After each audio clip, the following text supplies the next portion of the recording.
ఏమిట్రోయ్ ముక్కు పోయా ఎక్కించావే అంత ఆయాసపడుతున్నావు? కుక్క తినేస్తుందని ఆయాసపడుతున్నాడు. ఏళ్ళ తప్పింది కదండి. ఎంత వేళ తప్పితేనే సాగరయ్య గారింట్లో భోజనం. భోజనమే కుక్కతో పాటు నీ మెతుకులు పడతారు. అదేంటో అలా అంటావు?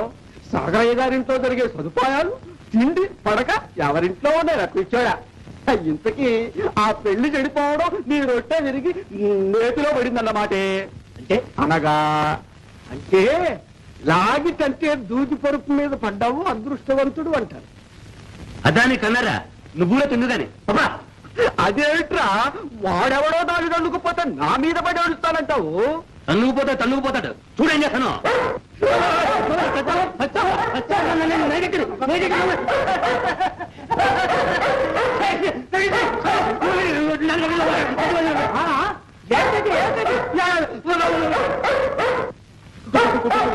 అరుపులు కుక్క అరుస్తా ఉంటే వాడు అరుస్తున్నాడు.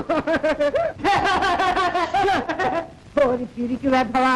అరిచే కుక్క కరవదని తెలియదట్రా. అది మీకు తెలుసు, నాకు తెలుసు. దానికేం తెలుసండి? ఏడ్చావు పోయి తిను. బాగా తెలుసు.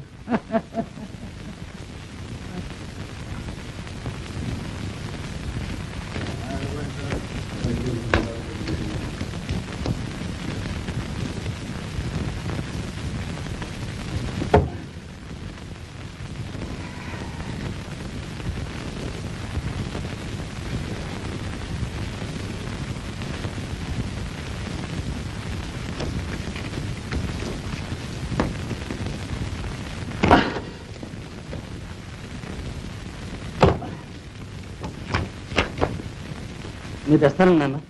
ఎవడాను అంత దాచారో నాకేం పట్ల. నీ పోటీ అడిగితే సాయితా చేయటానికి. పర్వాలేదు నాన్న. నువ్వు మొయ్యలేవు మామ, నేను తెస్తాలే. ఎవడో అది పోయి నేను మొయ్యలేను, నువ్వు మోసేవాడిని. సరే ఆయన మొత్తనారు సహజం. ఇంతకంటే ఉపకారమా? బరువు ఉన్నట్టుందే పోతాయన్నా. పద.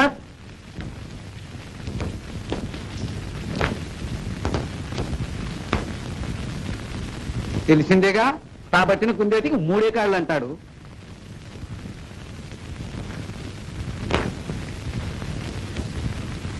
ఓహో ఏమిటి పెద్దలంతా కట్టకట్టుకుని ఇచ్చేశారే, ఏదో ఉంది.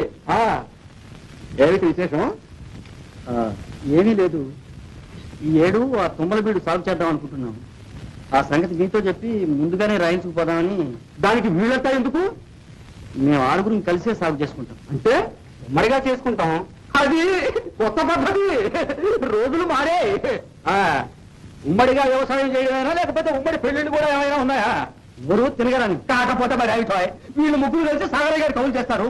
మళ్ళీ మీ 6 కలిసి బంజరు చేస్తారు. ఎవడైనా నమ్మే మాట్లాడారు ఇవి? ఆ గొడవంతా మీకు ఎందుకండి?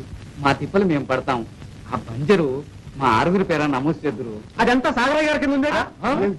ఆ చెరువు పక్క బంజరు అది సాగరయ్య గారిదే. సాగర్ కింద ఉంది. భలే తంతుగా ఉందో. ఏమిటి పోలంటారు? ఏం గవర్నమెంట్ రికార్డ్ అనుకున్నారా లేకపోతే తాకని పద్దు అనుకున్నారా? బాగుంది. అయితే సాగరయ్య గారిది లేకపోతే పోలయ్య గారిది. ఇక మాకు ఈ ఊళ్ళో పంచమే లేదనమాట. ఉంటే పోయి చేసుకోండి. మరి నా దగ్గరికి రావడం ఎందుకు?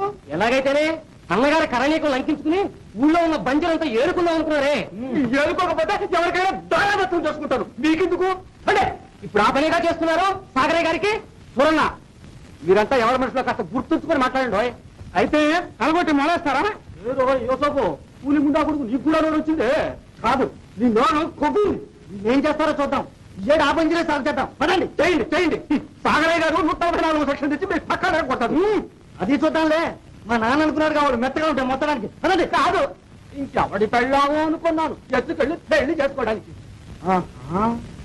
మొహం బద్దలయ్యేట్టు తప్పదెబ్బలు తింటాం అనుకోరా? ఒళ్ళు దగ్గర పెట్టుకుని మాట్లాడు. సారా వేణు ఈతనేంటి?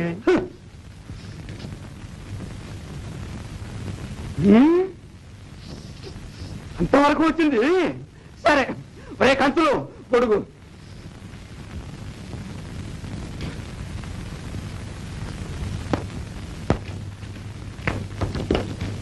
రికార్డు ఆడి నోరేవో రికార్డులే. ఇదంతా ఒట్టి బుకాయిపురా మనకు ఎగనాం పెట్టడానికి. ఆ ఎగనామా ఏంటో తెలుద్దాం. ఎట్టా? ఏమీ లేదు, మేమంతా భూమి లేని రైతులు, మాకు ఆ బంజరు ఇప్పించదని కలెక్టర్ గారికి పిటిషన్ పెడదాం. అసలైన మాట, తీగలాగితే డొంకంతా కదులుతుంది, ఆ బంజర్ సంగతి బయటపడుతుంది. కలెక్టర్ గారు ఏం చేస్తాడరా అబ్బాయి? సాగరయ్య అదేంటి ఆ గోమూరు పుట్టి పేరుతో గవర్నమెంట్ వాళ్ళ దగ్గర తెచ్చుకున్నారుగా? అది 200 ఎకరాలే, కానీ కరణంతో లాలు చేయి దొంగ సాగు చేయిస్తున్నాడు. కావలిస్తే మెల్లగా ఆ కంచులు అడుగు చెబుతాడు. చేసేది దొంగ వ్యవసాయం, అందులో మనకందరికీ కౌళ్ళకి ఇవ్వడమా? భలే పాయింట్ గుర్తుకు తెచ్చావా?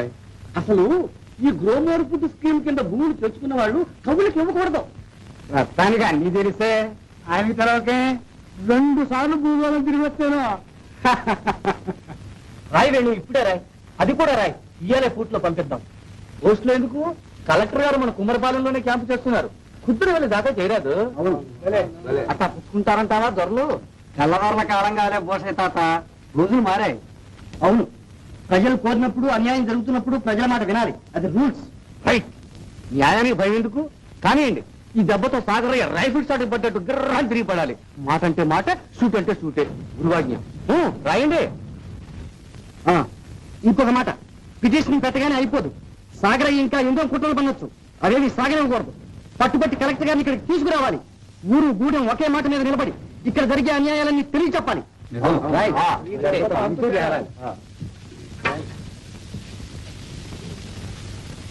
ఇంకా ఏం చెప్తున్నాను రాదా? రాలే ఏమైంది? మీరు వెళ్తుండండి, నేను వస్తాను.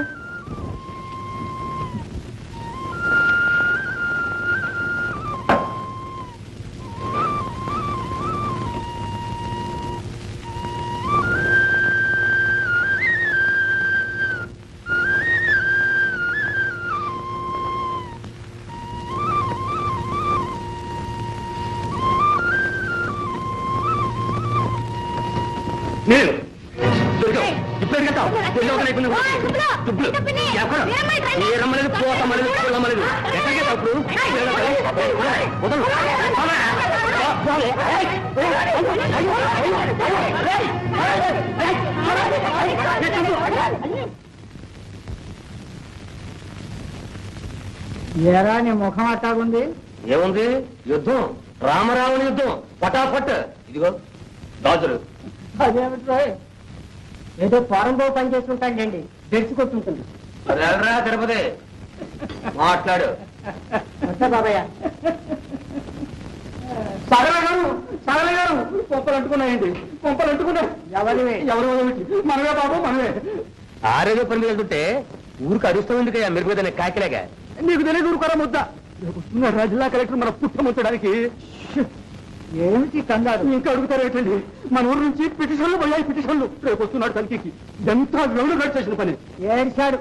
ఈ గోచిపాత రాయల మాట కలెక్టర్ గారు లెక్క చేసినప్పుడు కదా. అనుకోండి బాబు, రోజులు మారాయి. ఏమీ లేదు, సప్లైలన్నీ మస్తుగా నువ్వు ఏర్పాటు చెయ్యి. అవన్నీ ఏం పని చేయవు బాబు, అందులో ప్రమాదం కూడాను. ఏ పుట్టులో ఏ బాగుందో ఎవరికి తెలుసు. కానీ అట్నుంచి నరుకొద్దాం. ఇంకా నరకవలసిందే. జమాబందీ లెక్కలు, తనిఖీలు, సంతకాలు కూడా అయిపోయాయి. పోనీ మారుద్దామన్నా వీలు లేకుండా మరి. అయిపోయిన దానికి ఏడుపెందుకయ్యా? నీకేమండి, రేపు ఉద్యోగం పోతుందనా? 10 రూపాయల ఉద్యోగం పోనీ నేను ఇస్తానన్న మాన్యం ఉందిగా.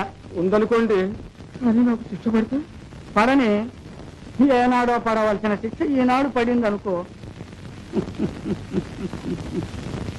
జ్ఞాపకం ఉందా మీ అన్నయ్య?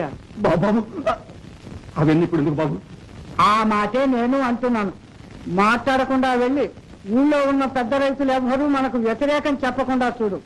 ఇదిగో కోటయ్యను కూడా రమ్మను. అతని వల్ల ఏమవుతుందండి?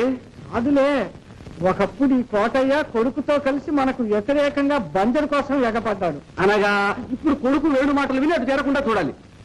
అంతేకాదు, సన్నకారు రైతుల్లో అతనంటే చాలా గౌరవం.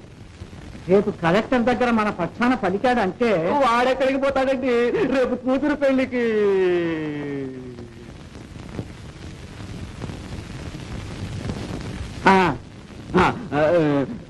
ఇప్పుడు ఎక్కడున్నావు? నువ్వేనా చెప్తుంది? నేనా? నువ్వేనా చెప్తున్నది? నేనా? కూతురు పెళ్లికి డబ్బు కోసం కోటయ్య మీ చుట్టూ తిరుగుతున్నవాడేగా. అక్కడ బట్టి వచ్చామంటే మనం ఏది చేయమంటే అది చేస్తాడు. మరి వీళ్ళందరి జుట్లు పట్టుకొని ఊరికినే కూర్చున్నాను అనుకున్నావా? వెళ్ళిరా. చిత్తం. రే పోలా, బాబు. నువ్వు గూడెం వెళ్ళి ఆయ్. ష్! వెళ్ళి ఏం చేస్తావురా? నేనండి ఆ. అదే ఏం చేయాలి చెప్పండి. వెళ్ళి వాళ్ళు ఎవరైనా ఆ దరిమే నాకు వచ్చారంటే డొక్కలు చిరుగుతాయని చెప్పు. వెళ్ళు. ఓ వీళ్ళ పురుగోదలు కొడతాను.